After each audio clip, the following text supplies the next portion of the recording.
Paano mag-download ng lesson plan at worksheet sa Scribe for free?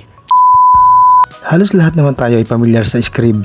Ito yung madalas na lumalabas kapag naghahanap tayo o nagse-search ng lesson plan sa Google. Ang problema nga lang, ito ay hindi libre. Ang mahirap pa nga dito ay kailangan pa natin gumawa ng account at babayaran natin ito monthly. Kung interesado ka at kailangan mo itong video ay tapusin mo hanggang dulo. Ngayon ay ibabahagi ko sa inyo kung paano i-download ang mga files na kailangan nyo ng libre. Sundan nyo lang ang mga steps na nasa video. Una, syempre kailangan mong i-search muna ang topic mo. Kung mapapansin nyo, nauna ko nang sinearch ang aking paksa. Ito ay ang banghang aralin sa maikling kwentong Sulampid. Then, mag-open ng another tab and search Scribe Downloader. Mas maganda kung may ganitong icon ang inyong mapili. Pagkatapos ay bumalik sa unang tab.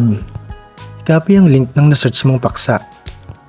Pagkatapos ay bumalik sa ikalawang tab at i-paste ang link sa kahon na tinuturo ng araw. I-click mo lang ang button na may nakasulat na Get Download Link.